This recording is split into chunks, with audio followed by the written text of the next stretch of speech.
अवश्य करें।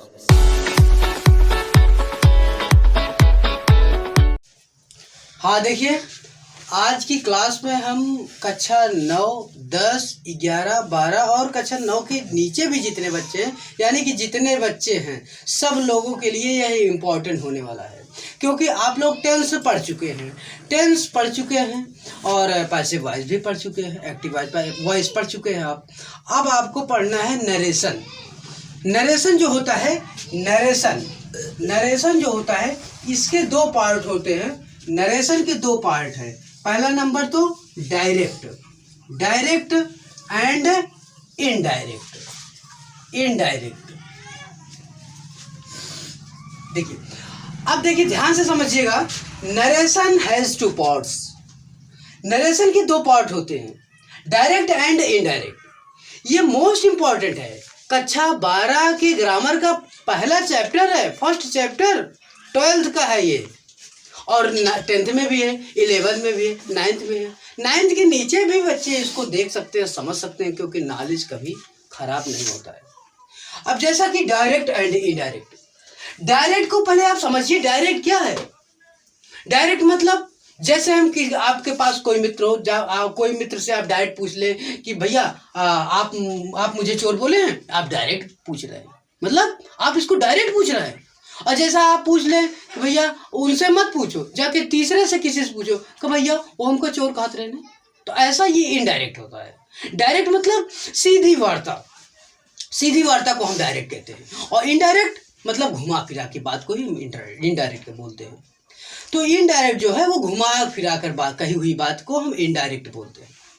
तो कहते हैं ना डायरेक्टली एंड इनडायरेक्टली। डायरेक्टली मतलब सीधे किसी को चोर कह दो, और किसी को चोर कहो, उसको पता घुमा फिरा के कहो, बाद में उसको पता चले कि हमको वो चोर बोल रहा है। तो ये आपका डायरेक्ट एंड इनडायरेक्ट के बीच का रिलेशन है। और फिर उसके बाद अब देखिए, डायरेक्ट से इनडायरेक्ट चेंज करते समय का नियम बहुत बड़ा है। ये 5 वाक्यों में बनाए जाते हैं। अब 5 वाक्य कौन कौन से हैं? असर्टिव सेंटेंस, और फिर उसके बाद इंट्रोगेटिव सेंटेंस, फिर उसके बाद इंपरेटिव सेंटेंस, एक्सक्लेमेटरी सेंटेंस और ऑप्टेटिव सेंटेंस। यानी कि साधारण वाक्य, प्रश्नवाचक वाक्य, आदेशात्मक वाक्य, विस्मयादिबोधक वाक्य और इच्छा सूचक वाक्य। इन 5 वाक्यों पर डायरेक्ट से इनडायरेक्ट बनाया जाता है। और डायरेक्ट से इनडायरेक्ट बनाते समय ये ध्यान रखना है कि आपको टेंस पूरा कंप्लीट होना चाहिए। अगर टेंस आता है तभी आप डायरेक्ट से इनडायरेक्ट बना पाएंगे, नहीं तो डायरेक्ट से इनडायरेक्ट आप नहीं बना पाएंगे।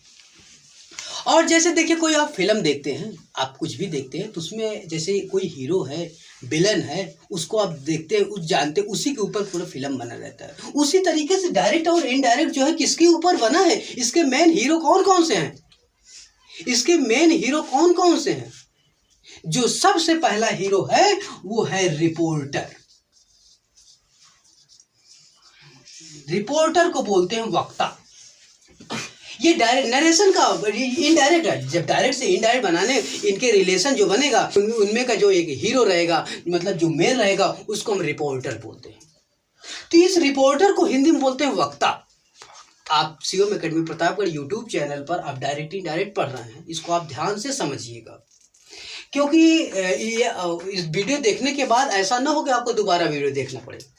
एक बार देखने के बाद आपका कंठस्थ होता है हर प्रकार से, और सारे को स्पेलिंग सहित आप रट लीजिएगा खूब बढ़िया से, बाकायदे।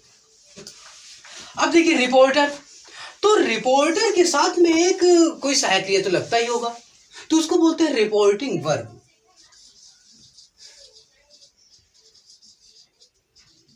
रिपोर्टिंग वर्ब मतलब रिपोर्टर के साथ एक सहायक क्रिया होता है, और रिपोर्टर किसी से कुछ कहता है, तो जिससे कहता है उसको हम बोलते हैं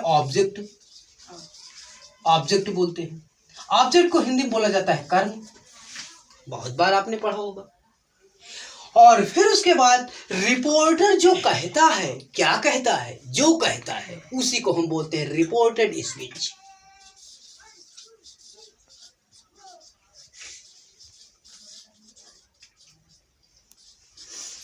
रिपोर्टेड स्पीच, वक्ता द्वारा कहा गया वाक्य। अब जैसा कि हम मान लीजिए, देखिए जैसा कि मान लीजिए हम एक एग्जाम्पल के तौर पर एक सेंटेंस ले रहे हैं, जैसा कि Ram says to Meera, comma inverted comma के अंदर जो वाक्य कहा जाएगा उसको इन्वर्टेड कामा के अंदर रखा जाता है। ये डायरेक्ट का नियम है, और इनडायरेक्ट में इन्वर्टेड कामा हट जाता है, यही नियम है। तो जैसे मान लीजिए कह दिया गया कि Mohan writes a letter, comma and comma closed. अब देखिए इसमें क्या बोला गया है, Ram says to Meera, Mohan writes a letter. तो अब इसमें आप समझिए कि रिपोर्टर कौन है। इसमें आप इतने पढ़े लिखे होंगे, समझदार होंगे, आप खुद ही समझ गए होंगे इसमें रिपोर्टर है कौन, मेन कौन है। मेन इसमें राम है, क्योंकि राम ही कह रहा है। राम कहता है मीरा से, राम मीरा से कहता है, क्या कहता है, Mohan writes a letter, Mohan एक पत्र लिखता है। ये इसका हिंदी अनुवाद हुआ। जैसा कि राम क्या हुआ, ये रिपोर्टर हुआ, वक्ता हुआ। और सेज टू क्या हुआ, ये सेज टू यही है रिपोर्टिंग वर्ब, ये है रिपोर्टर, ये है रिपोर्टिंग वर्ब। और फिर उसके बाद मीरा कौन हुई, मीरा है ऑब्जेक्ट, वो उसकी बात को सुन रही है। बात को सुनने वाले को ही ऑब्जेक्ट बोला जाता है। तो ये हुआ आपका ऑब्जेक्ट, ये जो आपको यहाँ पर समझाया गया, reporter, reporting verb, object, reported effect.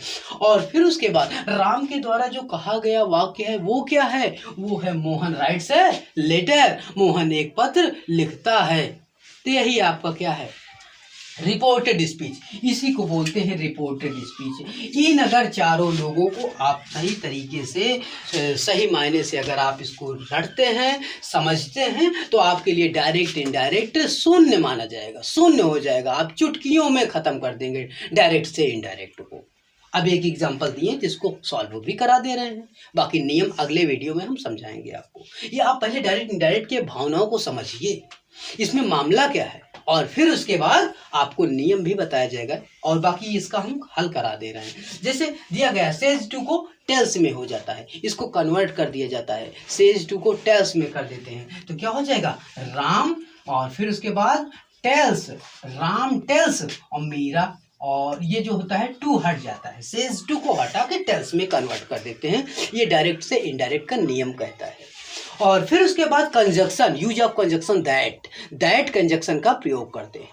ये एक वाक्यों को जोड़ने वाले को हम कंजक्शन बोलते हैं। जैसे कोई भी प्लास्टिक हो, कुछ भी जो चिपकाता है उसको फेविक्विक बोलते हैं, उसी तरीके से वाक्यों को जोड़ने वाले को कंजक्शन बोलते हैं।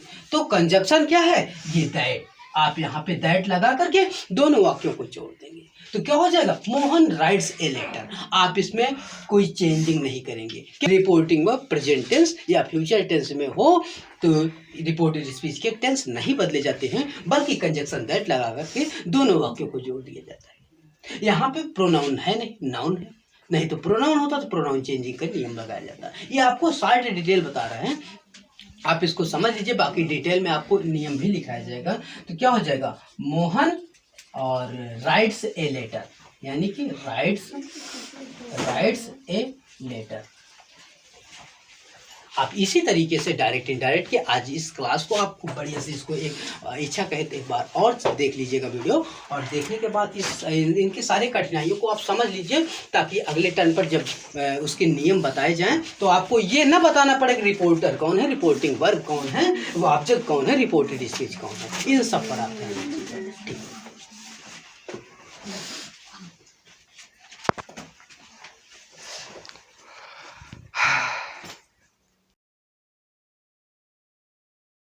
में संसार समाया, उनका है आशीष पाया, प्रभु ने खुद से भी ऊंचा